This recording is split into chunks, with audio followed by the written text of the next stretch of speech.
Je viens de quitter Athènes pour rejoindre les petites îles de Chios.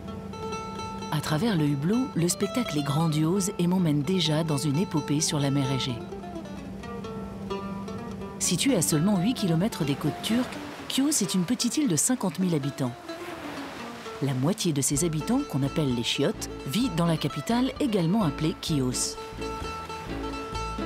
À peine arrivé, Julien, l'ingénieur du son qui m'accompagne, s'est laissé séduire par les louanges d'une vieille dame et de sa fille Amalia, tombée sous le charme de ses jolies dents et de ses jolis yeux.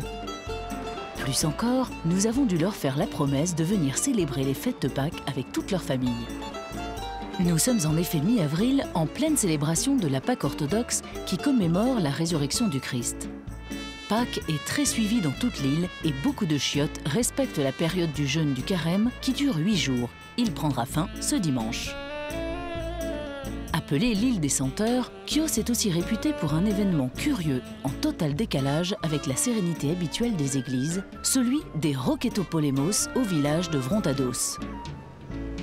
Il s'agit d'une spectaculaire bataille de fusées entre deux églises, qu'on appelle aussi la guerre des fusées. Une fête à laquelle il me tarde d'assister.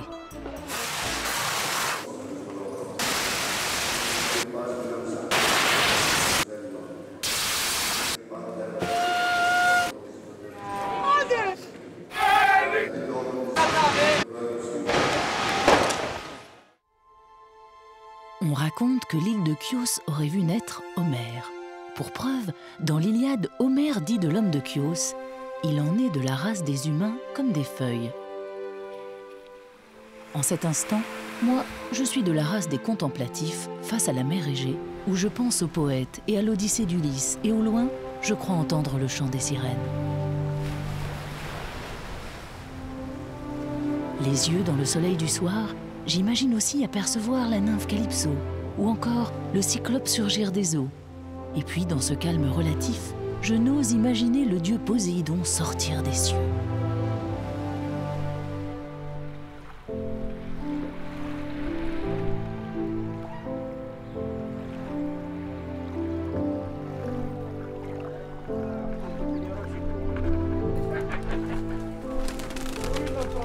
De retour sur Terre, j'ai hâte de me rendre à Vrontados pour la guerre des fusées. Je suis très intriguée par cette fête qui oppose deux communautés représentées par les églises de San Marcos et de Santa Maria qui vont se tirer dessus toute une soirée. Je retrouve Yannis en plein préparatif. Il est une des figures de la bataille.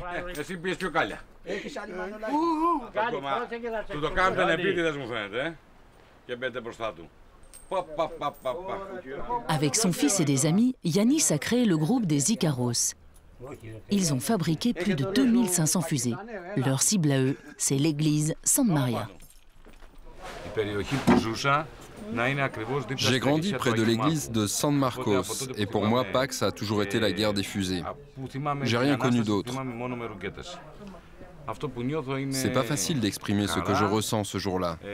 C'est surtout de la joie. Je suis calme et joyeux en même temps. En grec, on dit « arélassé ». C'est un peu comme si j'étais au paradis. Si je perçois bien le caractère religieux derrière les propos de Yannis, dans le garage règne surtout une ambiance guerrière. J'ai l'impression d'être dans une véritable poudrière.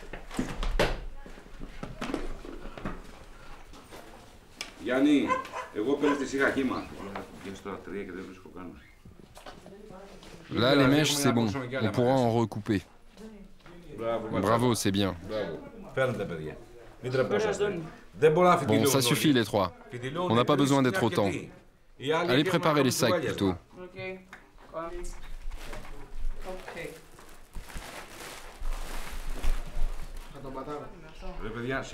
Et les enfants, mais vous n'avez pas vu qu'il manque une mèche ici? Où elle est? Je ne sais pas, moi. Elle doit être tombée dedans. Bah oui, c'est pas malin. Je suis obligé de tout enlever maintenant. Pour arriver à ce moment-là, on a commencé à Noël. Et on a fini il y a une dizaine de jours. Maintenant, nous sommes prêts pour aller à la guerre des fusées. να πάμε για το ρουκετοπόλεμο. Cette opération de mettre les mèches dans les fusées, il faut vraiment le faire au dernier moment parce que c'est très dangereux. Ah, ces mèches-là, elles ne sont pas bien. Ce soir, je vais tirer 22 fusées pour l'Epitaphios. Non, tu vas rien tirer du tout. Si, je vais le faire. Sur les t-shirts, on a écrit « Je veux que la Vierge Marie s'enflamme ». Et là, juste en dessous, on a inscrit « Les Icaros sont fiers ».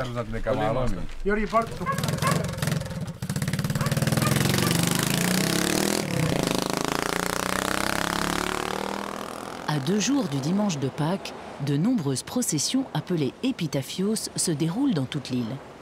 Comme promis à notre arrivée à Chios, je retrouve Amalia et toute sa famille pour assister avec eux aux fêtes de Pâques. Amalia tient à me montrer l'hospitalité des habitants de son île. Elle me donne rendez-vous en pleine montagne dans un petit village médiéval battu par les 4 vents appelé Avgonima.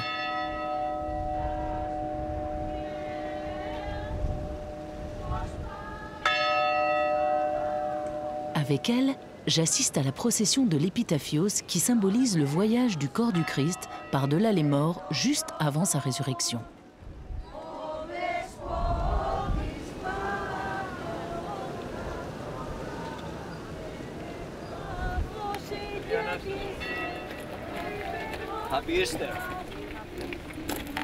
Pour comprendre un peu mieux cette ferveur de la fête de Pâques, je rencontre Thomas Karamouslis, un éminent historien. Pâques est une fête importante pour les pays orthodoxes. Noël, c'est bien sûr important, comme pour les catholiques. Mais la naissance de Jésus, c'est un fait évident. Alors que le miracle qui s'est passé à Pâques, c'est le socle du dogme chrétien orthodoxe qui, jusqu'à nos jours, est fondé sur ce miracle. C'est le miracle de la résurrection qui a créé le christianisme orthodoxe.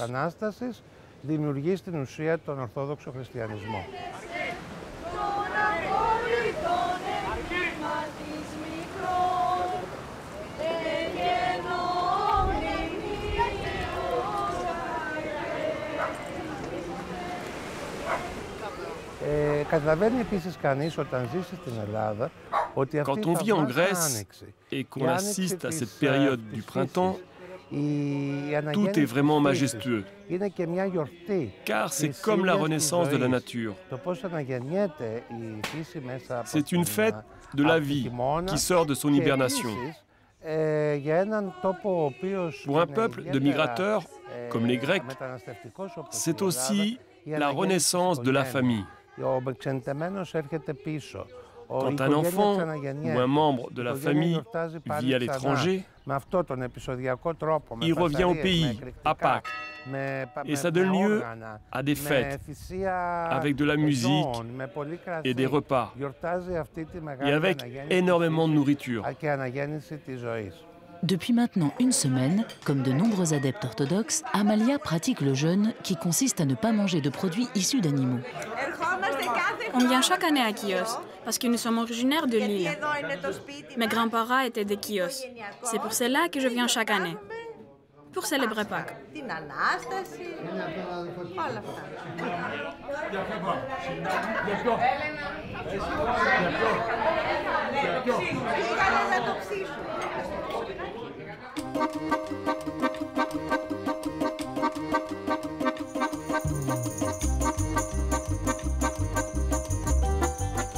Chios est réputé pour ses fruits, les oranges, les citrons et les mandarines surtout, cuisinés sous toutes leurs formes, que l'île a su très bien exporter dans le monde entier et ainsi contribuer au rayonnement de la diaspora grecque.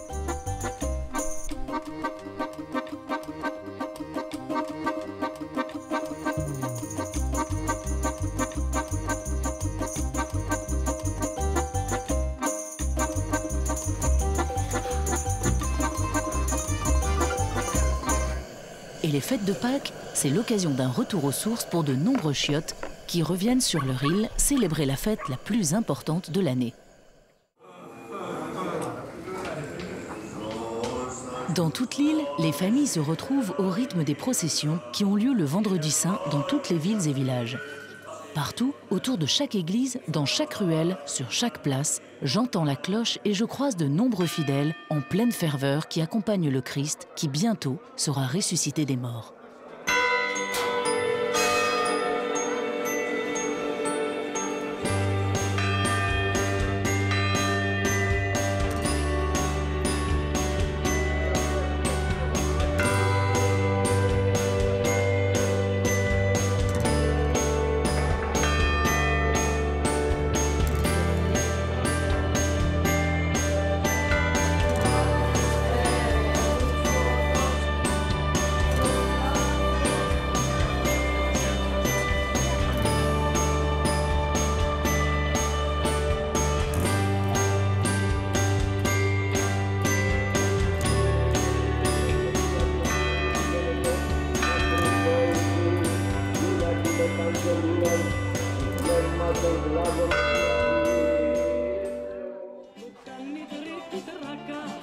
L'événement à ne pas manquer, c'est la fin du carême, en tout cas du point de vue d'Amalia.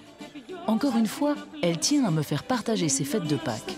Avec son enthousiasme naturel, elle me parle du festin qui se prépare et elle m'invite à l'honorer avec mon équipe telle des ogres affamés. On cuisine des pommes de terre au four pour manger avec l'agneau.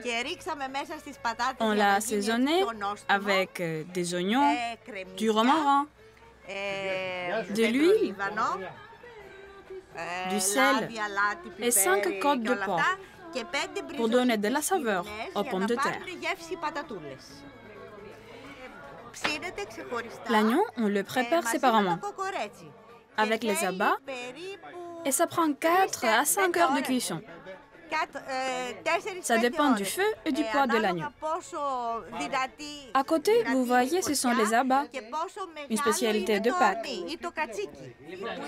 Pendant que tout ça se prépare, on mange des saucisses. Comme chaque année, toute la famille d'Amalia se retrouve pour les fêtes de Pâques. Elle fait partie de cette diaspora dispersée aux 4 coins de l'Europe. Le mari d'Amalia, Damien Zamaras, est une des figures emblématiques de Chios. Un chef d'entreprise qui a su tirer profit de la richesse principale de l'île, les agrumes. Pour les fruits, tout le monde fait la même chose. Ils les font pousser et les vendent soit au marché, soit à l'usine. L'usine a été construite en 1966. Et il y a 2 ans, nous l'avons modernisée. Et maintenant, nous produisons du jus de fruits 100% naturel.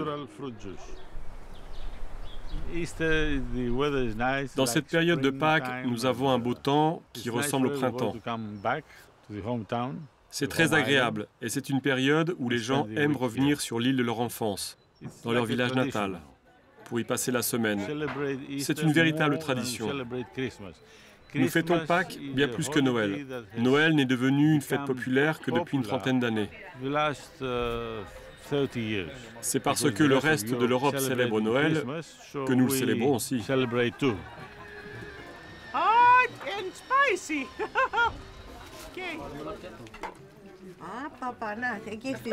L'ambiance est très conviviale. Le festin peut vraiment commencer et c'est la petite Iris qui ouvre les hostilités.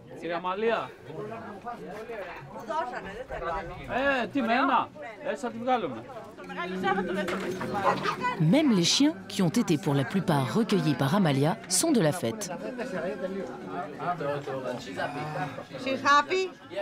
Balou est le préféré de la petite Iris, qui est la petite princesse du jour. Jésus est ressuscité. Comme le veut la tradition, chacun prend un œuf de Pâques préalablement cuit et teint, et le plus résistant exaucera des vœux. Cette tradition prend pour origine le fait que pendant le carême, il est interdit de manger des œufs, mais que pendant ce temps, les poules, elles, continuent de pondre. C'est ainsi que la tradition a transformé cette générosité de la nature en une sorte de jeu porte-bonheur.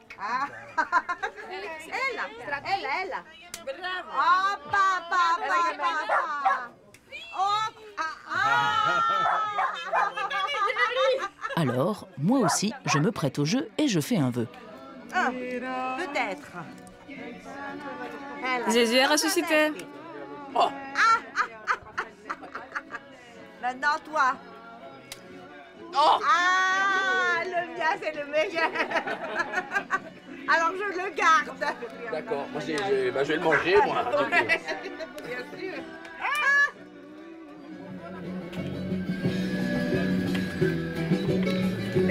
Ah, cette danse n'est pas grecque. Ah, attends, on va te montrer comment on danse en Grèce.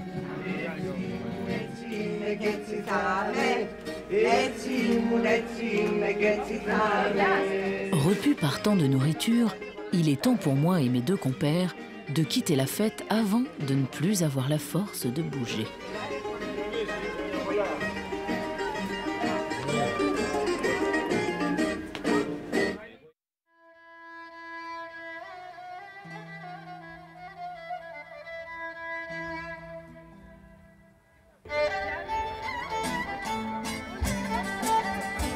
De retour vers Vrontados, le son des bouzouki venus de la mer m'a fait retrouver Yanis.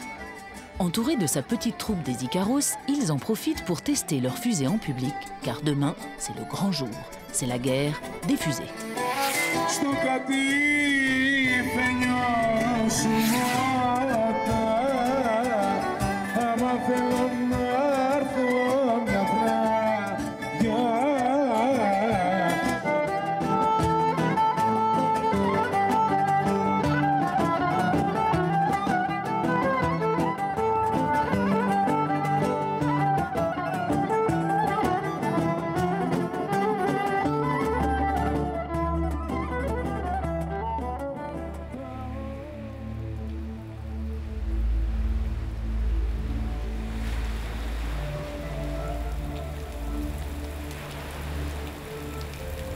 Si ce soir, un déluge de feu doit s'abattre sur le ciel de Vrontados, j'ai comme l'impression que les éléments ici ont leur mot à dire sur cette histoire, à moins que ce ne soit Poséidon qui manifeste sa colère.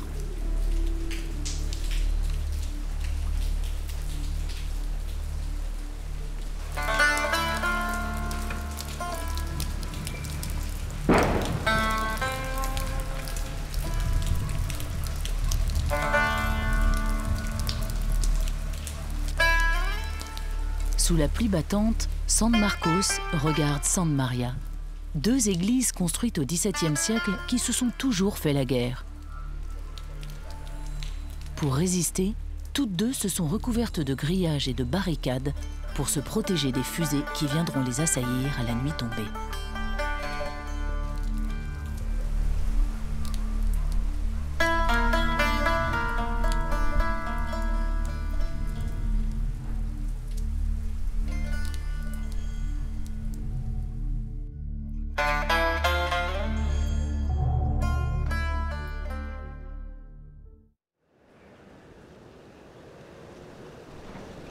L'orage, la pluie et le vent à peine dissipés, toute la ville se met en ordre de bataille autour de chacune des deux églises.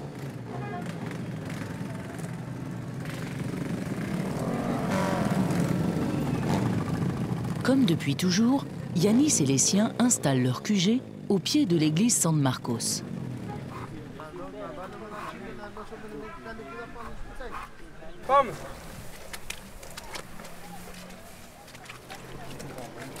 Planches, clous et grillages sont les matières premières pour réussir une bonne guerre des fusées. Des dizaines de rampes de lancement sont installées avec en ligne de mire le clocher de l'église San Maria.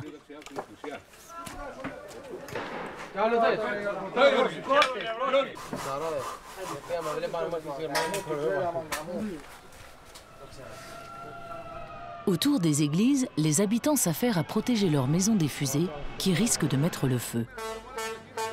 Et le danger est bien réel, car de 19h à 1h du matin, plus de 150 000 fusées vont être tirées de part et d'autre des deux églises.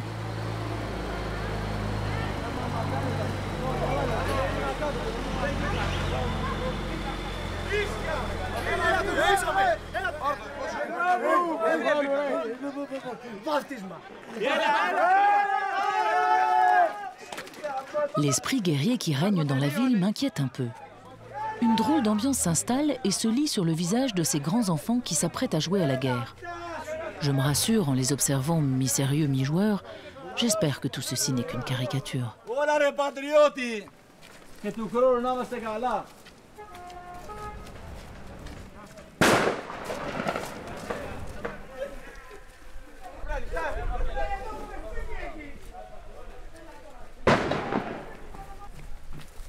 Quoi qu'il en soit, cette guerre des fusées a une origine traditionnelle et aussi mystérieuse que m'explique Thomas. D'abord, à l'origine, le but d'un événement comme la guerre des fusées en Grèce et dans les pays orthodoxes en général, c'est de faire du bruit. Et ce bruit est en fait celui du conflit entre l'hiver et le printemps qui arrive. Imaginez qu'au début et jusqu'à la fin du 19e, les deux communautés se faisaient la guerre avec des canons, avec lesquels ils tiraient à blanc, bien sûr. Et c'est parce qu'il y a eu un accident que la tradition s'est transformée en guerre des fusées. Et les gens ont appris à fabriquer eux-mêmes des fusées.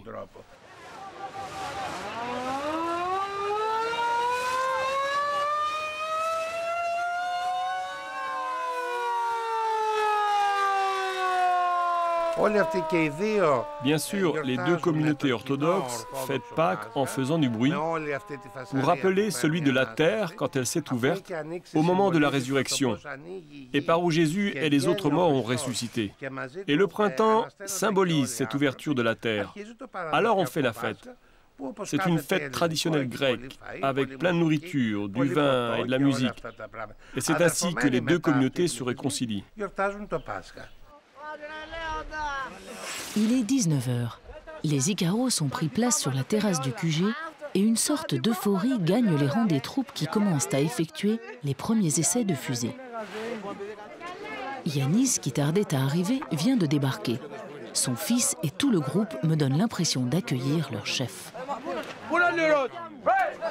La réserve de munitions est pleine à craquer. Il y a de quoi tenir un siège toute une nuit. Et si le but n'est pas de se tirer dessus, c'est très dangereux car les fusées atterrissent n'importe où. Mais qu'importe, quand l'heure de la bataille sonne, comme autant d'acteurs d'un film de guerre, tous endossent un rôle qui me fait penser à une sorte d'instinct inscrit au plus profond de chacun d'eux.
Le bruit, la poussière et l'odeur de poudre me donnent vraiment l'impression d'être à l'avant-poste d'une guerre de tranchées.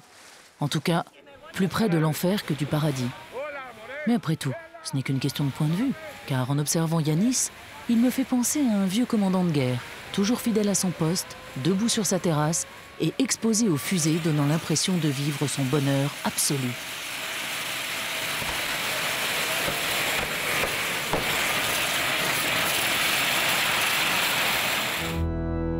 Quand je décide de quitter le front, je remonte les collines de Vrontados et l'esprit plus apaisé, j'oublie l'idée de guerre pour me souvenir des paroles de Thomas, qui me disait que toute cette folie n'est que le bruit du printemps qui veut prendre la place de l'hiver.